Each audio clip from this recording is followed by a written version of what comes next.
Hello everyone, welcome to Tathastu and a very welcome to our daily news and editorial analysis which is being presented by me. My name is Kushbu. Let's get started with today's analysis. First of all, we will check out the table of contents. And what are the table of contents? These are the ones. क्या क्या topics हम cover करने वाले हैं? तो सबसे पहले है Apple cyber alert. So Apple से जो है साइबर अलर्ट्स आए हैं. What is that? क्यों इतना ज़्यादा न्यूज़ में है, ये हम जानेंगे. एज सच इसमें तो कुछ है नहीं हमारे इन्फॉर्मेशन हमारे एग्जाम के पर्सपेक्टिव से, but we will be understanding the other thing that is the Pegasus. इसी से ही related Pegasus, if you could remember, if you could recall, नहीं तो फिर हम जो है यहाँ पे ही पढ़ लेंगे. ठीक है, तो ये हमारा साइबर सिक्योरिटी जीएस पेपर 3 से रिलेटेड है. नेक्स्ट है अखौरा अगरतला रेल लिंक. ये रेल लिंक जो है कहाँ से कहाँ तक है, इसके सिग्निफिकेंस एंड ये सारी चीज़ें हम समझेंगे. ये हमारा प्रीलिम्स के पर्सपेक्टिव से भी इम्पॉर्टेंट है and plus GS paper 2 also. And apart from that geographical locations भी हैं, तो जीएस पेपर 1 भी हमारे यहाँ पर आ गया.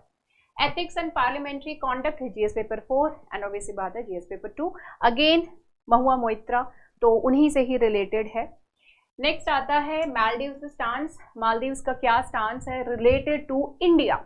ठीक है, इंडिया से रिलेटेड अभी जो प्रेजेंट गवर्नमेंट इलेक्ट होकर के आई है, तो उनके बारे में हम थोड़ा बहुत जो है इंफॉर्मेशन हम जानेंगे. And what is the problem basically over here, that we will get to understand. ठीक है, नेक्स्ट आता है फॉलिंग फर्टिलिटी. ये हमारा बायलैटरल रिलेशंस का है. जीएस पेपर 2 आगे वैसे this falling fertility level, population and all, ये सारी चीज़ों से रिलेटेड है. एंड ऐसा क्यों हो रहा है, ये फर्टिलिटी रेट यानी जो रिप्रोडक्शन है वो क्यों कम हो रही है, हम इसके बारे में जानेंगे. लास्ट है one nation and one registration. ये हमारा paper GS paper 3 plus prelims, ये दोनों ही से ही के ही पर्सपेक्टिव से दिस इज इम्पॉर्टेंट. ओके, चलो let's get started. But first of all little bit of information. And information क्या है? तथास्तु has already launched pre sure and इसमें जो है एडमिशन स्टार्ट हो चुके हैं. प्री श्योर के अलावा और भी हमारे कुछ कोर्सेज हैं जो कि जिसमें एडमिशन स्टार्ट हो गए हैं, like that of the CSAT paper 2, जो कि बहुत ही डिफिकल्ट होता है obviously to crack, and that is for you only, कि आपके लिए इजी हो जाए. नेक्स्ट है वीकेंड एंड इवनिंग बैचेस जो है वो भी तथास्तु स्टार्ट कर रही हैं, तो you can enrol in that as well. So related to all these kind of things, ये जो कोर्सेज से रिलेटेड कोई भी डाउट, कोई भी इंफॉर्मेशन चाहिए तो you can call on this particular number, या फिर जो है आप इंक्वायरी ईमेल भी डाल सकते हैं, inquiry@tathastuics.com. ओके, चलो now let's move on. Let's get started with the very first topic. So Apple cyber security alert जो है वो मैसेजेस, ईमेल्स कुछ ऑपोजिशन लीडर्स को जो है वो मिले हैं. एंड ये जो ईमेल्स आए हैं इसको देख करके बहुत सारे लोग जो है ऑब्वियसली बात है घबरा गए हैं, बिकॉज इसमें ये ईमेल में ये चीज़ आया है कि प्रोबेबली जो गवर्नमेंट है वो आपका जो डेटा है उसको फेच कर रही है. They are actually checking out. So state sponsored attackers उन्होंने इस चीज में मेंशन किया हुआ है. स्टेट स्पॉन्सर्ड अटैकर्स मेंशन करे हुए हैं. दैट्स द पॉइंट जहां पर कि थोड़ा सा टेंशन वाला चीज आ जाता है. तो बहुत सारे जो एमपीज हैं, बहुत सारे जो अपोजिशन के मेंबर्स हैं, उन सभी लोगों ने इस चीज को लेकर के अपनी जो है आक्रोश, ऑब्वियस सी बात है, they have shown their anger that why all these kind of things are there. ठीक है, अलर्ट में ये सारी चीजें लिखी हुई हैं which is not that important for us, but still कुछ इंपॉर्टेंट पॉइंट्स जो है मैं बता देती हूँ. If your device is compromised by a state-sponsored attacker, they may be able to remotely access your sensitive data. आपका जो sensitive data है उसको access कर सकते हैं, communication और even the camera and the microphone also. इस तरीके की चीज़. अब ये जो पूरा इवेंट अभी न्यूज़ में आया है, इसी के वजह से एक जो पुराना इवेंट था दैट वाज द पेगासस. तो पेगासस जो है वो रिकॉल एक तरीके से आता है कि ये भी लेकर के, ये भी एक तरीके का साइबर अटैक ही था जो कि कुछ टाइम पहले हुआ था इन 2021, जुलाई 2021 में जो है पेगासस को लेकर के भी जो है काफ़ी ज़्यादा क्वेश्चंस रेज करे गए थे. Now what is this Pegasus? Pegasus का जो केस है ये जुलाई 2021 में हुआ था एंड ग्लोबली एक तरीके से अट्रैक्शन, नॉट यू कैन से अट्रैक्शन, एक आक्रोश जो है यू कैन से that global collaborative investigative project reported this, that this is a spyware Pegasus क्या है? ये एक स्पाईवेयर है और इसको किसने डेवलप किया? तो Israel. So Israeli cyber security company NSO group, उसने इसको डेवलप किया and have been in use to target the mobile phones of individuals in several countries which even included India also। तो इंडिया में भी जो है पेगासस की usage को लेकर के बोला गया कि भाई इसको यहाँ पर भी यूज किया गया है। तो ऑब्वियस सी बात है कि जब आपकी इतनी प्राइवेट चीजें जो है वो इन्फ्रिंज हो रही हैं, आपका डेटा, तो यहाँ पर कौन से राइट्स जो है आपके इन्फ्रिंज हो रहे हैं? So that is the right to privacy. Okay, that is the one thing, वो जो है राइट ऑफ और the right to privacy of the citizens वो इन्फ्रिंज हो रहा है। उसके अलावा जो है freedom of press also, including the right of journalist to ensure the protection of their sources also, क्योंकि जो जर्नलिस्ट हैं उनको इंफॉर्मेशन कोई दे रहा है तो उनके जो सोर्सेज हैं उनको भी प्रोटेक्ट रखना is very much important, right. तो ये जो राइट्स हैं उनके प्रोटेक्शन से रिलेटेड, इनके प्रिवेसी के राइट्स से रिलेटेड ये इन्फ्रिंज हो रहे थे related to this Pegasus spyware, जिसको कि किसने डेवलप किया? इजराइल ने डेवलप किया। ओके, तो इसी को ही लेकर के जो है कोर्ट में ये केस गई एंड वहां पर कोर्ट ने ये पॉइंट आउट किया कि भाई आप नेशनल सिक्योरिटी के नाम पर इतना ज़्यादा प्रिविलेज जो आप डिटेल में इंफॉर्मेशन नहीं ले सकते हो, कि आप इतनी ज़्यादा प्राइवेट नहीं जा सकते हो डिटेल्स लेने के लिए। You are not suppose to do that, right. So national security के नाम पर you are not suppose to do this thing on the name as an alibi. इसको जो है एक ढाल बना करके you are not suppose to do all these kind of things, and उसकी आड़ में कुछ भी करे जा रहे हो, ठीक है। So as an alibi to block the disclosure of facts related to the citizens' rights, the government had refused to even file a detailed affidavit on the issue also। और अभी तक ये जो है इससे कोई खास इंफॉर्मेशन हमारे पास नहीं है कि जो गवर्नमेंट एक्चुअली में इसको यूज करी भी थी कि नहीं करी थी। तो we don't have much of the information related to this particular thing. Okay, now the committee and mandate, right, a committee was actually उसको फ्रेम किया गया था जो जिसके की 7 टर्म्स थे, जिसमें कि क्या थे? 7 टर्म्स इनके दिए हुए थे, which were essentially facts that needed to be ascertain to decide the issue को डिसाइड करने के लिए। एंड दे स्पेसिफिकली इनको ये चीज का ध्यान देना था कि हु प्रोक्योर्ड पेगासस, पेगासस को जो है किसने प्रोक्योर किया, and after procuring whether the petitioners were indeed targeted by the use of the malware, ठीक है, कि they were whether indeed targeted by the use of the malware or not। अगर किसी को ही ऊपर अटैक किया गया तो क्या उसको जो है वहां पर उसके ऊपर जो भी मतलब उसका जो मालवेयर उसके सिस्टम में गया तो उसका कुछ यूज भी हुआ या नहीं, and what laws justified the use of the spyware, ठीक है। तो एक तो सबसे पहले किस चीज के बारे में जानना था? प्रोक्योरमेंट के बारे में जानना था, and who did this thing वो जाननी थी, ठीक है। दूसरा पॉइंट यहाँ पर ये जानना था कि जो प्रोक्योरमेंट एक्चुअली हुई है, ठीक है, मतलब यूज हुआ है, तो by what, how you can actually justify this thing, आप जो इसको किस तरीके से जस्टिफाई कर सकते हो related to this thing, how you can justify the usage of the spyware, है ना। So this is what has the court has actually asked. The court also asked the committee to make a recommendations on a legal and policy framework on cyber security to ensure the right to privacy of citizens was protected. In order to ensure this thing कि इनकी जो right to privacy है वो actually protected रहे। Okay, so this is what has been actually pointed out. यहाँ पे जो ये जो कमेटी फ्रेम करी गई थी in order to understand everything कि वेदर इसको यूज किया भी था कि नहीं किया था, कौन से लेवल पे एंड ऑल, बहुत सारे क्वेश्चंस के आंसर जानने के लिए। तो इन्होंने अपनी जो रिपोर्ट सबमिट करी थी वो 3 पार्ट्स में इसको सबमिट करे थे। यहाँ पे जो पहले 2 पार्ट्स थे उसका जो पोर्शन था, those were read out by then CJI Ramana in open court. लेकिन जब 3rd पार्ट की बारी आती है तो उसको which contain the report of the supervising जज रिमेन्ड इन सील्ड कवर, कि ऐसा क्या इंफॉर्मेशन था। 3 पार्ट्स में इस कमिटी ने जो है रिपोर्ट सबमिट करी, 2 पार्ट्स तो ओपनली उन्होंने रीड कर दिए, लेकिन जो तीसरा पार्ट था उसको रीड नहीं किया, उसको जो है वो क्लोज ही रहा, व्हाट वाज इन दैट, तो वो हमको नहीं पता है। And still there is nothing related to this thing that whether it was actually used or not and what all those kind of things, right? So Pegasus जो है यहाँ पर हमारे लिए क्या इंपॉर्टेंट हो गया, पेगासस फिर से जो है वो रिवाइव हो गई। एप्पल का जो साइबर अटैक है वो एक्चुअली हुआ भी कि नहीं हुआ, that is a matter of discussion over here. let's talk about Akhaura Agartala rail link. Akhaura Agartala rail link जो है ये कहाँ से कहाँ तक है, तो ये आप यहाँ से देख लीजिए। So it is right from Bangladesh to Agartala.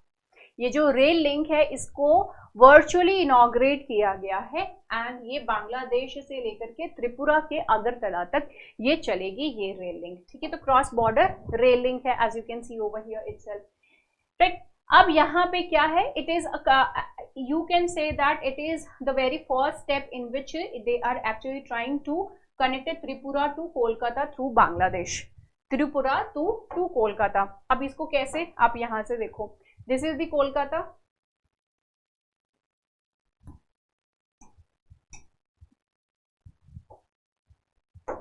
ठीक है। अब ये कोलकाता है, ये कोलकाता से जो है ये कहाँ पे, अखौरा, अखौरा से जो है फिर अगरतला ये लिंक हो रही है। Now you can understand the significance. अब इसका सिग्निफिकेंस भी आपको समझने की बहुत ज्यादा जो है वो जरूरत है। अब इसकी सिग्निफिकेंस एक्चुअली है क्या, देखो सिलीगुड़ी कॉरिडोर आप सभी ने अभी तक जो है वो समझ ही गए होंगे कि सिलीगुड़ी कॉरिडोर जो है वो एक्चुअली हमारे लिए कितना इंपॉर्टेंट है। एज यू कैन सी कि कितना पतला सा एरिया है दिस पर्टिकुलर रीजन, ठीक है। This is really very thin reason.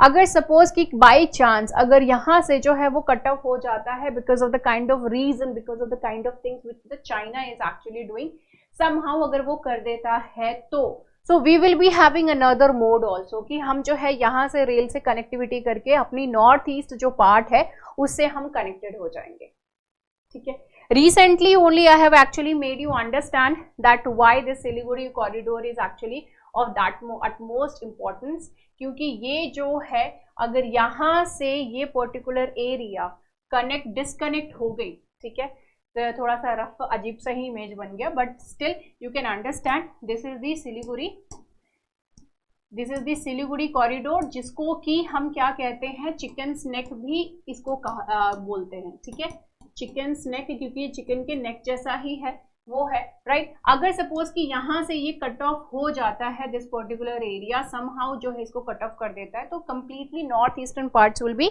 Cut off from India, वो पूरी की पूरी जो है वो कट ऑफ हो जाएगी। तो सपोज कि अगर if we are having some other mode, क्योंकि हमारे पास इसके अलावा कोई भी रोडवेज नहीं है जिसके तरीके से हम इनसे कनेक्ट हो सकते हैं, सो this is strategically really very good thing. तो हम जो है एक तरीके से बांग्लादेश को भी इंपॉर्टेंस मिल रही है एंड प्लस हम जो है we are connecting the two important cities of India as well, two important places of India as well, right. तो हमारे सिक्योरिटी के पर्सपेक्टिव से तो इम्पॉर्टेंट है ही है, it will be doing that. Apart from that people to people connectivity तो होगी ही, एंड ऑब्वियस सी बात है कि that trade will also happen through this thing.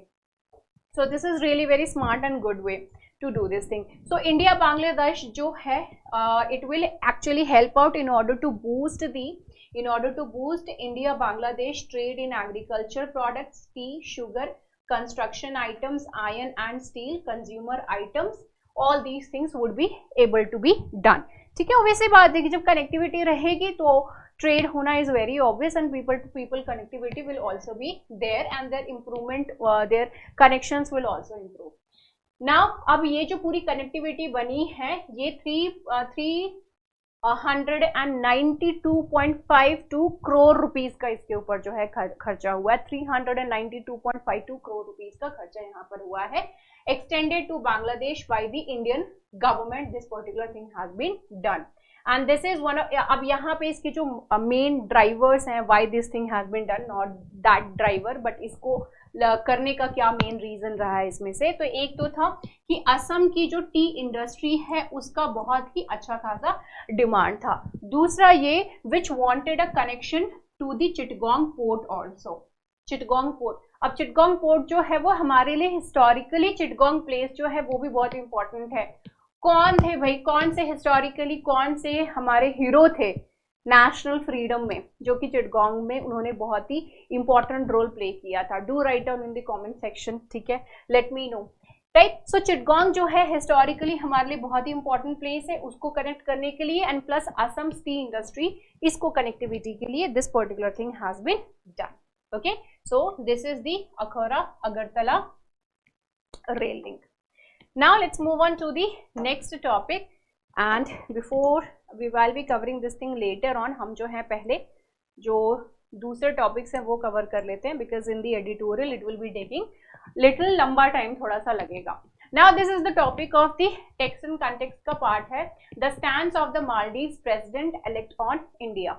जो अभी प्रेसिडेंट इलेक्ट है मालदीव्स के, उनका इंडिया को लेकर के क्या स्टैंड है, उसी चीज को यहाँ पर जो है वो बेसिकली बोला गया है। यहाँ पर जब इन्होंने अपना जो इलेक्शन का प्रोसीजर है वो पूरा स्टार्ट किया था, इलेक्शन का जो कैंपेन है वो स्टार्ट किया था, तो उसी में ही उन्होंने कहा था इंडिया आउट कैंपेन करके ही इन्होंने स्टार्ट किया था, where in he said that कि अगर मैं जीत करके आता हूँ तो मैं इंडिया को आउट कर दूंगा यहाँ से।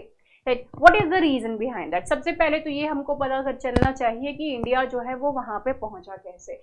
तो first of all the point is that कि इंडियन जो according to the Maldives national defence force, जो मालदीव्स नेशनल डिफेंस फोर्स है, इनके हिसाब से अगर हम देखें तो 75 इंडियन मिलिट्री पर्सनल जो है वो एक्चुअली वहां पर रह रहे हैं। They stay in the Maldives in order to operate the Dornier aircraft. ठीक है, तो डॉर्नियर एयरक्राफ्ट को प्रोटेक्ट करने के लिए वहां पे रह रहे हैं, and 2 helicopters gifted to the Maldives by the government of India. ठीक है, तो गवर्नमेंट ऑफ इंडिया के द्वारा जो है वो डॉर्नियर एंड डॉर्नियर प्लस जो 2 हेलीकॉप्टर डॉर्नियर एयरक्राफ्ट और जो 2 हेलीकॉप्टर्स है वो दिए गए हैं, उन्हीं को ऑपरेट करने के लिए 75 इंडियन पर्सनल्स जो है वो एक्चुअली वहां पर रह रहे हैं। ठीक है, एंड ये जो डॉर्नियर एयरक्राफ्ट दिए गए थे, it was a present which has been presented to in 2020, and this has been done on the request of the Male itself which is the capital of Maldives.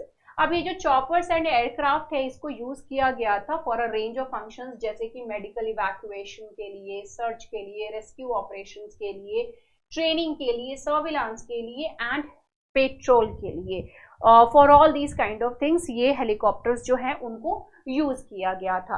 अब यहाँ पे जो है मुइजू जो अभी प्रेसिडेंट इलेक्ट हैं, तो इन्होंने जो है why he is actually opposing, ठीक है, ये oppose क्यों कर रहे हैं?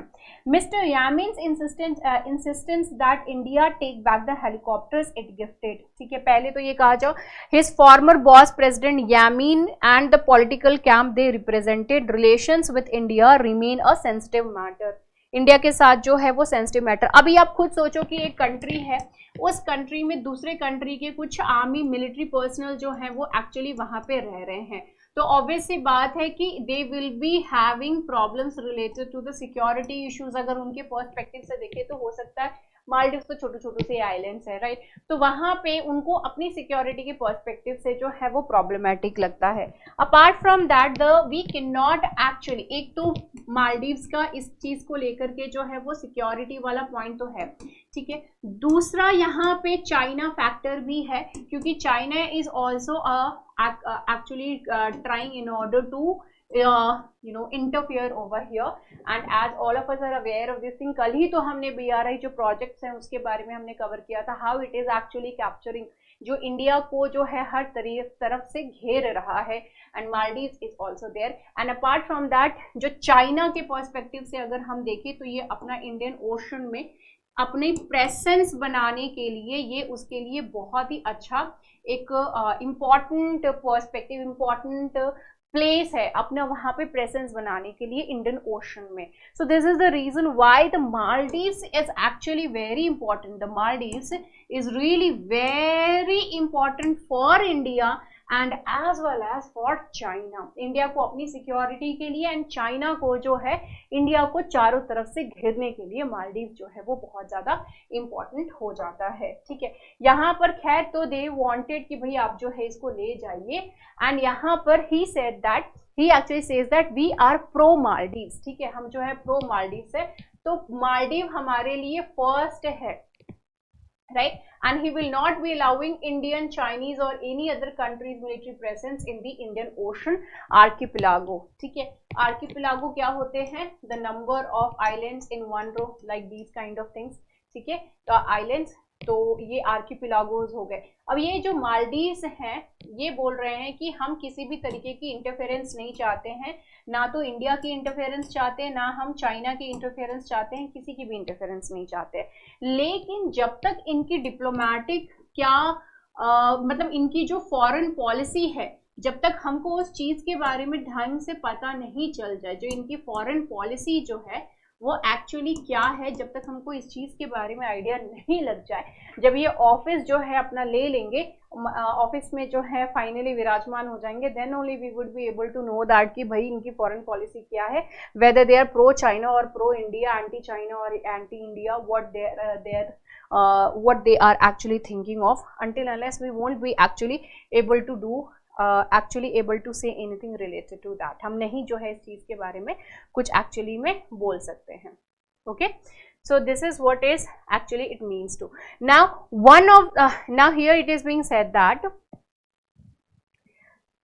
मालदीव्स के ना दो ऑब्वियस रीजंस हैं. एक तो है इंटरनेशनल मीडिया, यहां पर एक तरीके से दे framed the Maldives elections as a referendum on India and China. कि मालदीव्स में जब इलेक्शंस हो रहे थे उन्होंने इस तरीके से क्योंकि media is something which can actually change your mind in any way, right? तो यहाँ पर उन्होंने इस ऐसा माहौल बना दिया था कि इट्स लाइक अ रेफरेंडम की जो लोग हैं वहां के वो चाइना के फेवर में जा रहे हैं या फिर इंडिया के फेवर में जा रहे हैं, in like that only. So much to the frustration of many Maldivian political observers tend to quiz the incoming president on his stance on the geopolitical rivalry more on any other domestic issue. तो इन्होंने जो है ज्यादातर ध्यान कहाँ दे दिया, geopolitical issues जो है उसके ऊपर ध्यान दिए, rather than on the domestic issues कि हमको पॉवर्टी हटाएंगे, हम ये काम करेंगे, हम वो काम करेंगे इकोनॉमी के लिए, वो सारी चीजों पे ध्यान देने के बजाय इन्होंने किस चीज पे ध्यान दे दिया, ज्यादा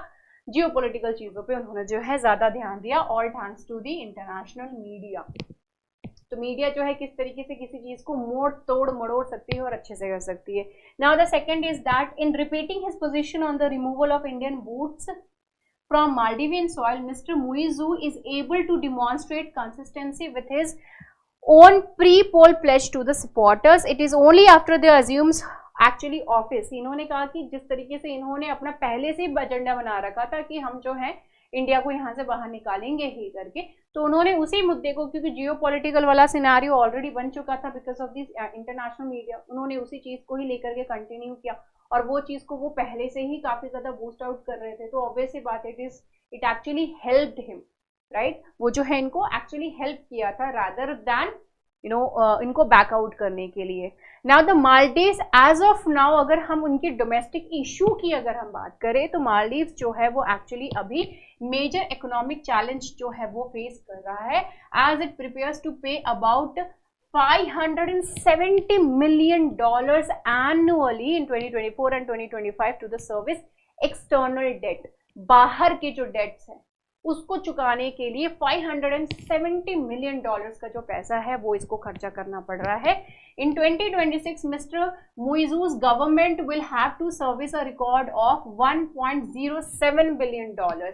$1.07 billion 2026 तक हो जाएगा, जो अभी $570 million है वो बिलियन में कन्वर्ट हो जाएगा आने वाले 2 साल में ही. This is actually going to happen अगर वो अपना जो अभी का प्रॉब्लम है उस चीज को रिजॉल्व नहीं करते हैं तो.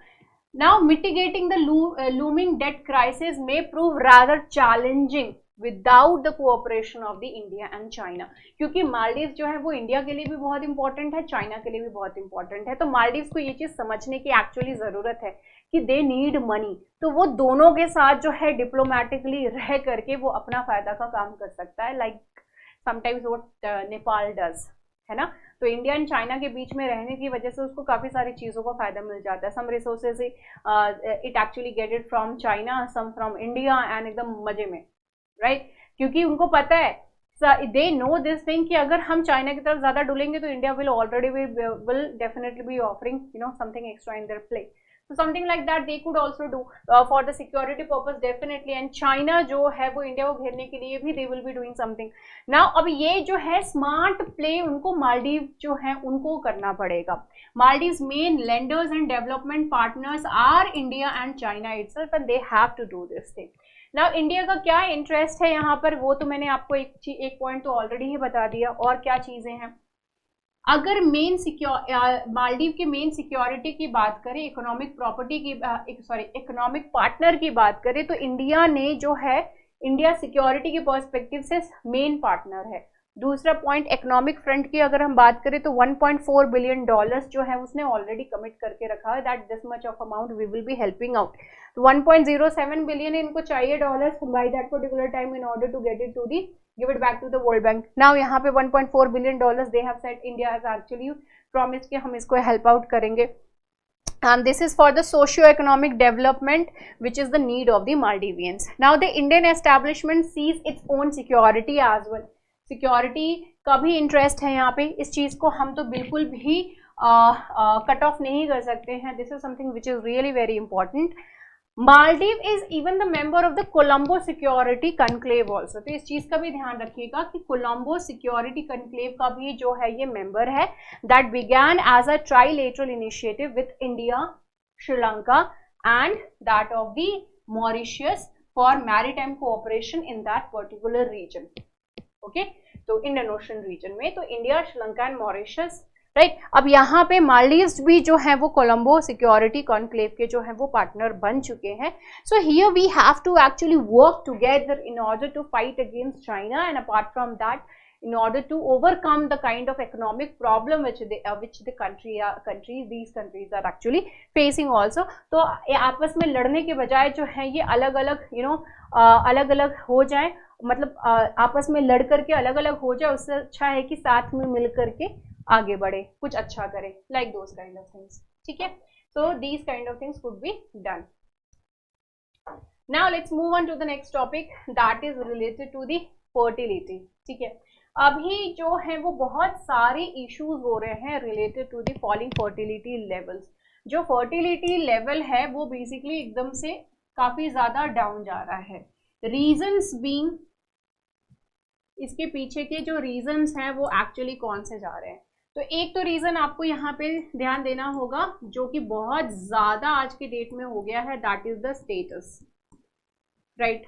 Status, right. इसके अलावा हो जाता है the property factor is there, property factor is also there. अब स्टेटस में क्या है, हमको क्या करना है कि अपनी स्टेटस जो है वो मेंटेन करनी है, और उस स्टेटस को मेंटेन करने के लिए सर्टेन अमाउंट जो है डेफिनेटली नीडेड है. स्टेटस मेंटेन करनी है तो हमारे पास एक्स्ट्रा कुछ है नहीं in order to spend on the child. हम जो है पैसे बच्चे के ऊपर खर्चा करें तो उतना पैसा नहीं हो पाएगा ना. तो प्रॉब्लम इज दैट, सी बच्चों को सिर्फ मतलब बच्चे पैदा ही कर देना is not everything, right. After that you have to take care of them. उसके बाद जो है एक तो बहुत अच्छा खासा उनका केयर करना पड़ेगा, फिर उनका एजुकेशन है, and a lot many different kind of things are there. The marriage is also there, a lot many things are there. ठीक है, जो कि वहां पे खर्चा करना पड़ता है. So when there are lot many people who are calculating all those kind of things and they are saying कि नहीं भाई उतना एक्स्ट्रा खर्चा जो है हम एक्चुअली नहीं कर सकते हैं, and we need to maintain our status. हमको अपना जो स्टेटस है वो मेंटेन करना है. और आज के डेट में social media is something which is actually hyper, ये एकदम जैसे हाइपर इन्फ्लेशन नहीं हो गया है वेनेजुएला का, तो ये उसी तरीके से स्टेटस भी जो है उसी तरीके से एकदम हाइप हो गई है बहुत ज्यादा. There you have to look really in a certain way, you have to have certain kind of things, luxury and all, a lot many kind of things people are actually running after.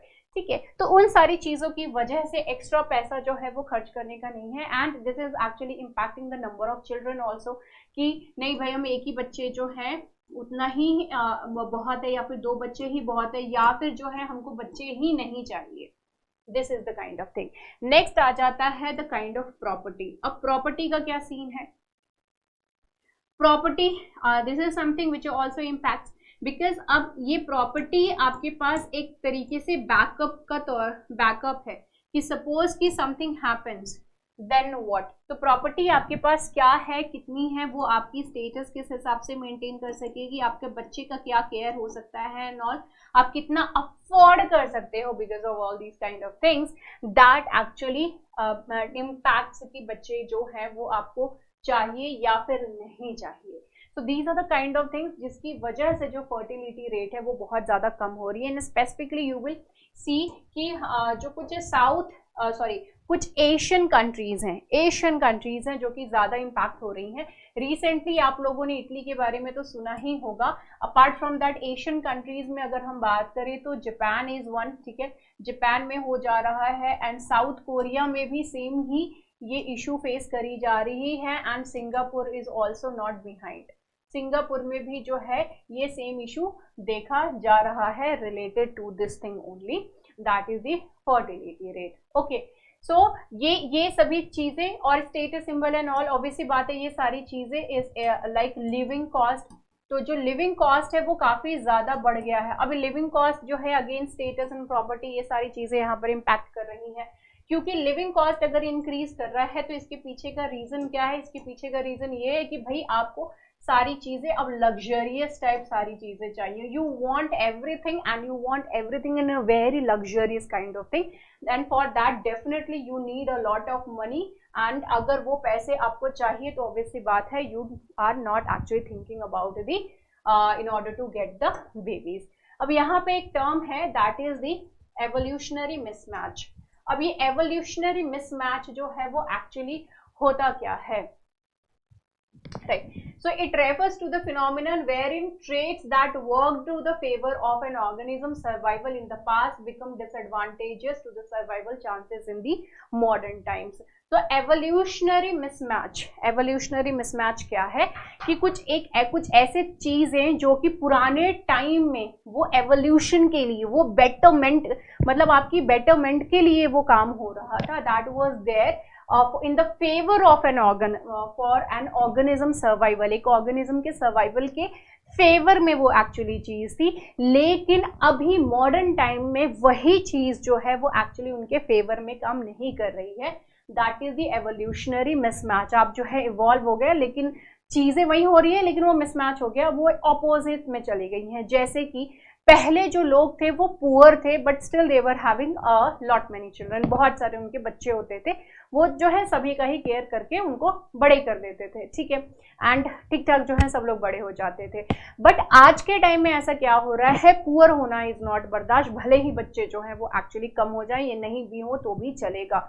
अभी क्या है कि अगर आप जो है एक normal, यहाँ इसी में ही एग्जाम्पल भी बहुत अच्छा सा दिया हुआ है कि आप जो है अपने बच्चे का एडमिशन जो है एक सिंपल सा स्कूल में भी करा सकते हैं जहाँ में बहुत ज़्यादा हाई फाई चीज़ें नहीं है और बच्चा जो है वो आराम से अपना पढ़ लिख करके बड़ा भी हो जाएगा, ठीक ठाक जॉब भी कर लेगा। लेकिन आज के डेट में क्या हो रहा है, the people are like this कि अपने बच्चे को जो है एकदम बहुत ही एडवांस्ड टाइप के जो स्कूल में कॉलेज में डालना है, जिससे कि उनका एक स्टेटस मेंटेन्ड रहे। क्या मेंटेन रहे, उनका स्टेटस जो है वो एक्चुअली मेंटेन रहे उसके पर्सपेक्टिव से कि मेरा बेटा जो है ऐसे कॉलेज में, या फिर मेरी बेटी जो है इस कॉलेज में है, या फिर उस जगह पे है, ऐसी जगह पे है, दीज काइंड ऑफ थिंग्स वो बोलने के लिए मिले for that particular thing. So this is what is the evolutionary mismatch. I hope that you people understood, this is something which is actually happening. अब यहाँ पे एग्जाम्पल दिया है कि एंशियंट टाइम में जो हंटर और गैदरर्स थे वो क्या करते थे कि उस टाइम जो है छोटी सी ही सोसाइटी उनकी हुआ करती थी, तो उसी में ही 4-5 कुछ ही एकाध लोग जो हैं वो उसी में ही रह रहे हैं, and these people are actually doing what they, इनके अंदर जो कंपटीशन की भावना जरूर है लेकिन still these people are together only, which were egalitarian in nature, gaining status did not require holding more resources. इनके लिए स्टेटस गेन करने का मतलब ये नहीं था कि हम बहुत सारे रिसोर्सेज जो है वो अपने पास लेकर के रख लें, बल्कि they were rather dependent on one's contribution to the group. बल्कि यहाँ पे जो लोग थे वो एक दूसरे के कंट्रीब्यूशन पे डिपेंडेंट रहते थे, ठीक है, there was dependency over here, right. And since these groups were small in size and family based, fierce competition to seek social status was also discouraged. अब यहाँ पे क्या था कि एक तरीके से ये फैमिली जैसे ही थे, क्लोज ग्रुप थी, छोटी सी ग्रुप थी, तो उतना कोई बहुत भयानक वाला टाइप का कंपटीशन का सीन भी यहाँ पर नहीं होता था. तो ऑब्वियस सी बात है कि यहाँ पर स्टेटस को लेकर के आपकी जो लड़ाई है that was obviously not there. लेकिन अब मॉडर्न सोसाइटी में क्या चीज हो रहा है, यहाँ पर जो मॉडर्न सोसाइटी है, इस सोसाइटी में the main factor, the main thing is the status. This is something which actually matters a lot. Individuals exhibit this social status mainly through hoarding of more resources. तो ancient time में hoarding of more resources नहीं था, वहां पे बहुत सारे resources आप नहीं कलेक्ट करके रख रहे इन ऑर्डर टू शो भाई मेरे पास इतनी सारी चीजें हैं, ठीक है. लेकिन मॉडर्न टाइम में वो होर्डिंग को जो है वो ज्यादा ही आप जो है मानते हो, ज्यादा बेटर मानते हो. Unlike primitive societies in which individuals had to compete against only a small group of people, पहले टाइम में क्या होता था कि भले ही अगर कंपटीशन हो भी रही है, ठीक है, तो जो दो चार मतलब सोसाइटी में आपस में जो हो भी रही है तो छोटे मोटे थोड़े बहुत है, तो उतना ज्यादा कंपटीशन नहीं है. पहले जो है कंपटीशन होती भी थी तो इट वाज लाइक कि आप जो है दोस्तों के बीच में, पीर के बीच में, पड़ोसी एंड ऑल, इन सारी चीजों के बीच में हो रही है. लेकिन all thanks to the internet अब जो है हम लोग अननोन लोगों से भी कंपटीशन करने में लग गए हैं कि भाई लुक द वे ही और शी लुक्स, क्या मस्त है, इस तरीके से हमको भी ड्रेस पहनना चाहिए, हमको भी इसी तरीके से वॉक करना चाहिए, खाना चाहिए, उठना चाहिए, बैठना चाहिए, no etiquettes and all, lot many kind of things are there. हमको भी ऐसा कार चाहिए, हमको भी वैसा रहना है, ये करना है, इधर घूमने जाना है, उधर घूमने जाना है, स्टेटस में शो करना है कि हम जो है इधर घूमे उधर घूमे, all these kind of things are happening. ये कंपटीशन हो रहा है. And in order to go world tour करना है, इंडिया टूर करना है, इधर से उधर जो है घूमते रहना है, for that you need time. Once you are having baby, definitely you are not having that much of time in order to dedicate कि आप जो है बच्चों को एकदम completely छोड़ दो और सिर्फ जो है अपने में लगे रहो. You cannot do that, right? So this is the reason, these are the reasons, and इन सभी के पीछे जो सबसे बड़ा reason आपको मिल रहा होगा that is the status, and यही reason है जिसकी वजह से fertility rate is actually going down. Okay? जो है वो जा रहा है education, career, wealth. These are the common markers in the South, in the East Asian societies. Education, career and that of the wealth. ये बहुत ही ज़्यादा मैटर करता है ये ईस्ट एशियन सोसाइटीज में. एंड ये जो लोग हैं इन सोसाइटीज में, these and the people in these societies are found by the researchers to value social status more than those in the West. कि सोसाइटी में हमारा नाम क्या है, तो वेस्ट वाले लोगों को इतना कोई फर्क नहीं पड़ता है, लेकिन यहाँ पर जो है ईस्ट, ये जो एशियन कंट्रीज है यहाँ पे बहुत ज्यादा फर्क पड़ता है. ठीक है, तो these are the kind of things which are actually creating a lot of problem. Over investment भी बहुत ज्यादा हो रहा है अपने स्टेटस को जो है वो मेंटेन करने के लिए.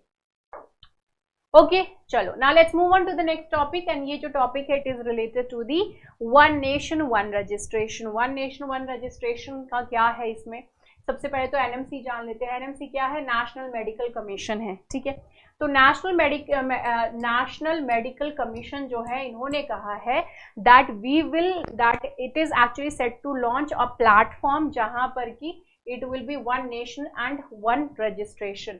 यहाँ पे जो डेटा ट्रांसफर हो रहा है वो किसका हो रहा है? One nation and one registration. So that is of the doctors. ये किसका हो रहा है? तो ये डॉक्टर्स का एक्चुअली रजिस्ट्रेशन हो रहा है.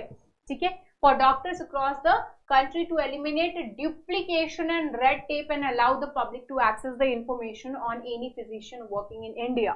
कि जो फिजिशियन है वो एक्चुअली है भी, उसका डेटा है भी, भाई तुम एक्चुअली में डॉक्टर हो भी, उसके बारे में इंफॉर्मेशन जो है वो हमको बड़े आराम से मिल सकती है. तो this would be really very good. And यहाँ पे ये बोला जा रहा है कि जो हमारे पास डेटा है वो लगभग 14 लाख प्रैक्टिशनर्स हैं, तो उन सभी का जो डेटा है that will be actually transferred to this. तो एनएमसीएल जो है वो एक पायलट प्रोजेक्ट में, क्योंकि 1 पैचेस में जो है वो लॉन्च करेगी, छोटे छोटे पार्ट्स में करके लॉन्च करेगी. नेशनल मेडिकल रजिस्टर जो है in the next 6 months they will be doing this, जहां पर doctors will be allotted a unique identification number like that of the Aadhaar only. उनकी एक आइडेंटिफिकेशन नंबर जो है वो उनको प्रोवाइड करेगी, and then can also apply for their license to work in any state depending on where they are. ठीक है, वो किसी भी स्टेट में जो है that would be they will be providing the license also so that they could work to provide an ID to undergraduate students on the NMR। जो undergraduate students हैं उनको भी ये जो नेशनल मेडिकल रजिस्ट्रेशन है वहाँ पर उनको भी ID प्रोवाइड कर दी जाएगी। एंड ये जो ID है इसको यूज किया जा सकता है अगर फर्दर उनको किसी भी तरीके की अपडेट करनी है अपनी क्वालिफिकेशन को लेकर के, भाई MBBS कर लिया, अब हमको MD भी कर लिया है हमने, तो वो डेटा भी जो है उस पर वो आराम से अपना अपडेट कर सकते हैं। ठीक है, so this is something has been done. Now the panel has actually signed the MOU with the quality council of India for rating the medical institutions also. तो ये जो मेडिकल इंस्टीट्यूशंस को रेटिंग करने की जो बात आ रही है, this will be done to home, government नहीं, गवर्नमेंट के साथ साथ जो है ये जो प्राइवेट वाले हैं उसको भी दे विल बी रेटिंग, उनको भी जो है रेटिंग दिया जाएगा। Not only the government but the private medical colleges will also be rated over here on the basis of the quality of education they are providing. ठीक है, कि ये जो एजुकेशन है वो किस तरीके की प्रोवाइड कर रहे हैं उस पर्टिकुलर बेसिस पे they will be doing this thing. Now let's come to the last topic of the day, और हमारा लास्ट टॉपिक क्या है? Ethics, parliamentary conduct and the Indian MP, sorry map बोल रही हूँ, इंडियन MP के बारे में। ठीक है, एथिक्स, पार्लियामेंट्री कॉन्डक्ट, देखिए एथिक्स कमेटी को लेकर के जो है हमने पहले भी कवर कर लिया था टॉपिक, एंड पार्लियामेंट्री कमेटी को लेकर के भी जो है हमने बातें कर चुकी हैं, लेकिन फिर भी यहाँ पर थोड़ी सी और भी कुछ एड ऑन है चीजें, तो that we will be covering over here. ठीक है, अभी जो रिसेंटली केस चल रहा है वो आपको पता ही होगा कि महुआ मोइत्रा जी ने जो है वो एक्चुअली अपना जो क्वेश्चन है वो पूछा है, किसी और के बिहाफ पे उन्होंने क्वेश्चन पूछा है, बिहाफ पे नॉट, बट ये एलिगेशन है कि उन्होंने एक्चुअली पैसे लिए थे in order to ask the question. ठीक है, तो इसी के ऊपर जो है वो चल रहा है कि भाई क्या आपने ऐसा किया भी था कि एंड ऑल, इन्वेस्टिगेशन सारी चीजों से लेकर चल रही है। ओके, अब यहाँ पे बोल रहा है कि अगर यहाँ पे क्लैरिटी दे रहा है, if an MP takes money for putting questions up in parliament they will be guilty to breach of privilege and contempt of the house. Such complaints are invariably referred to the Committee of Privileges for the investigation। अगर पाया जाता है कि कोई MP ने question पूछने के लिए किसी से पैसे लिए हैं, ठीक है, किसी से पैसे लिए हैं और वो जो है वो गिल्टी है, अगर उसने लिया है तो ऑब्वियसली बात है उसको गिल्टी माना जाएगा, एंड प्लस जो है वो प्रिविलेज ये जो इनको प्रिविलेजेस मिलती हैं उसका एक तरीके से उन्होंने ब्रीच किया है, एंड जो हाउस है दे हैव कंटेम्प्ट दिस, मतलब उसको जो है उन्होंने उनके अगेंस्ट काम किया, उनके रूल्स के अगेंस्ट काम किया है, right, so that has been there. And इस तरीके की जो केस है वो एक्चुअली कमिटी ऑफ प्रिविलेजेस जो है उसको एक्चुअली पास ऑन करनी चाहिए, that is what has been mentioned. अगर कोई ऐसा केस है जिसमें कि it actually involves the illegal gratification for conducting the parliamentary work is proven, the MP may even be expelled from the house also, कि अगर वो गिल्टी प्रूफ हो जाता है, वो प्रूफ हो जाता है इसके खिलाफ, तो उसको एक्सपेल भी किया जा सकता है। इस तरीके की बहुत सारे केसेस जो हैं वो एक्चुअली पहले भी हो चुके हैं, जैसे कि यहाँ पे 2005 का एक केस बता रहे जिसमें कि स्टिंग ऑपरेशन किया गया था, एंड वहां पे उनको पैसे ऑफर किए गए थे 10 मेंबर्स के लोकसभा में, एंड उन्होंने एक्सेप्ट किए थे वो पैसे क्वेश्चंस पूछने के लिए। स्टिंग ऑपरेशन का बहुत ज्यादा पहले चलन चलता था, तो इसमें वो बेचारे बोलूं कि क्या बोलूं, तो वो लोग जो है वो फंस गए थे, एंड देन उनके ऊपर इंक्वायरी हुई एंड फाइनली जो है उनको एक्सपेल कर दिया गया था। ठीक है, जो एथिक्स कमेटी है लोकसभा की, ये एक नई कमेटी है, वो आप सभी को पता ही होगा, मैंने पहले भी ये कवर कर चुकी हूँ कि इसको जो है पहले जब लेकर के आए थे तो एज एन एडहॉक कमेटी लेकर के आए हुए थे, लेटर ऑन इनको 2015 में जो है वो परमानेंट कर दिया गया था। ठीक है, परमानेंट कर दिया गया था, तो अगर इस हिसाब से देखें तो ऑब्वियसली बात है it is a new committee which was set up in 2000 with a mandate to examine every complaint. किसी भी तरीके की जो कंप्लेन आती है उन सभी को ही एग्जामिन करने के लिए इसको जो है वो बनाया गया था. एंड दोज कमेंट्स स्पेसिफिकली जो कि अनएथिकल है कॉन्डक्ट ऑफ पीएम्स को लेकर, सॉरी एमपीज को लेकर के, उनके कॉन्डक्ट्स को लेकर के स्पेसिफिकली जो वो अनएथिकल है, उसको रेफर किया जाएगा इस पर्टिकुलर कमेटी को. तभी तो इसका नाम जो है वो एथिक्स कमेटी रखा गया है. And they will be the one who will be recommending the actions also कि भाई इनके खिलाफ जो है वो क्या एक्शन लिया जाए, right. And it was also task with formulating a code of conduct for the MPs also कि भाई आप जो है ये कुछ कोड ऑफ कॉन्डक्ट्स हैं वो आपको फॉलो करने की जरूरत है. अब अनएथिकल कॉन्डक्ट जो है वो एक्चुअली क्या है? देखिए, अनएथिकल कॉन्डक्ट की अगर हम बात करें तो ये अनडिफाइंड है. ये क्या है? ये कंप्लीटली जो है वो छोड़ दिया गया. वो एग्जामिन आप किस तरीके से करते हो, आप किस चीज को जो एथिकल अनएथिकल मानते हो, ये उस चीज के ऊपर कंप्लीटली जो है वो छोड़ दी गई है. And decide whether it is unethical और नॉट.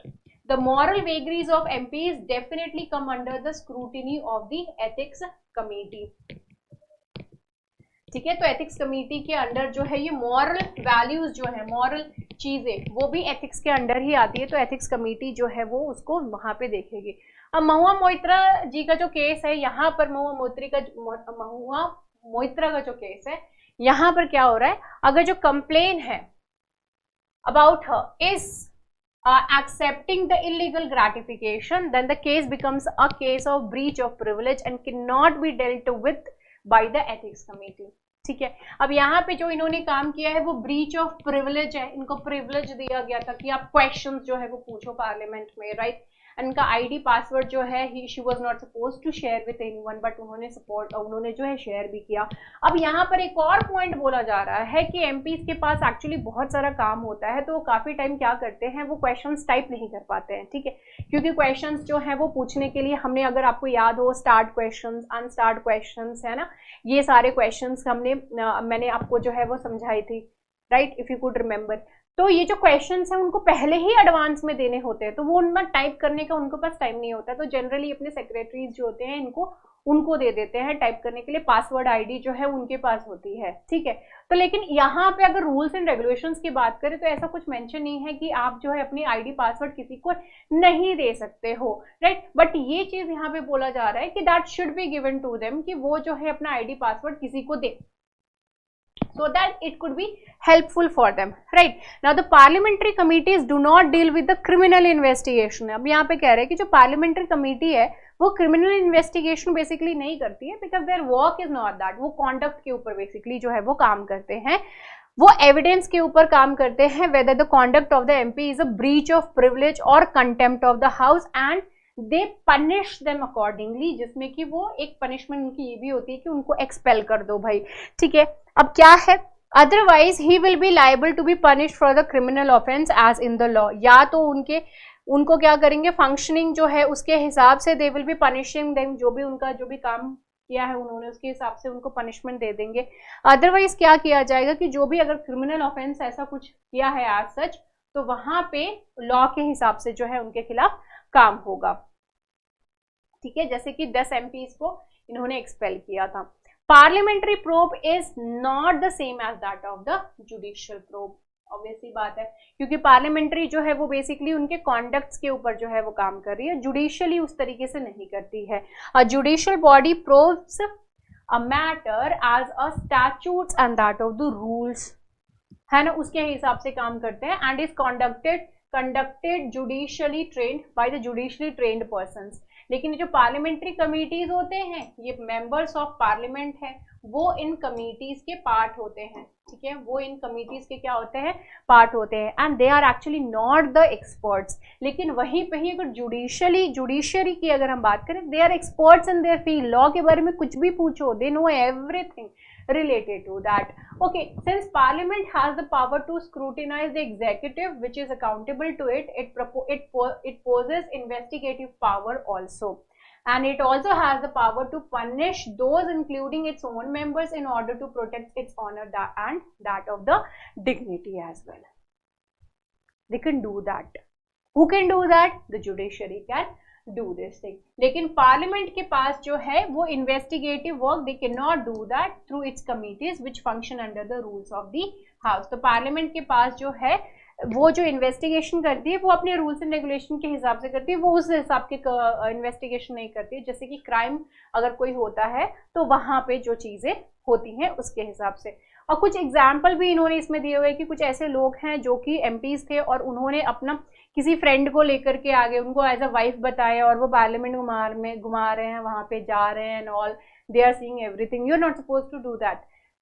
एक ऐसा भी केस है जहां पर कि उन्होंने पासपोर्ट ही शो करा, किसी और लेडी और बच्चे को बताया कि वो जो है उनकी वाइफ और उनका बच्चा है, पासपोर्ट एक्ट जो है उसके खिलाफ भी चला गया केस वो। एंड अपार्ट फ्रॉम दैट आपका जो प्रिविलेज था उसको भी यू हैव इन्फ्रिंज्ड, राइट, ब्रीच किया है आपने, तो वो भी एक प्रॉब्लम। तो ये all these are the kind of criminal kind of thing, because you never know कि जो आपके साथ आया, वी नेवर नो कि वो जो है सिर्फ एज अ टूरिस्ट ऐसा सिर्फ घूमने टाइप आए हुए हैं या फिर they are collecting some kind of information also related to that, because already we have seen an attack on our parliament also. Now the usual methods are the examination of the written documents, ये evidence किस तरीके से करते हैं, किस तरीके से जो है ये function करती है। तो जो written documents होती है उसको ये चेकआउट करते हैं, oral examination होती है witnesses की, deposition of experts is there अगर necessary होती है, shifting of the whole volume of evidence placed before the committee is also done, and arriving at findings on the basis of the evidence is also done over here. And if the committee examines a complaint against a member of the house, he can appear before it through an advocate also. अगर उसको advocate चाहिए तो they can do that. Cross examination जो है complainant की वो भी हो सकती है एंड अदर विटनेसेस की जो है वो भी हो सकती है। Okay, right, so this is it related to our daily news and editorial analysis. I hope you people enjoyed it. बोलते बोलते एकदम non-stop. So see you in the next video guys. Take care, bye bye and have a great time. Good night, sayonara and Jai Hind.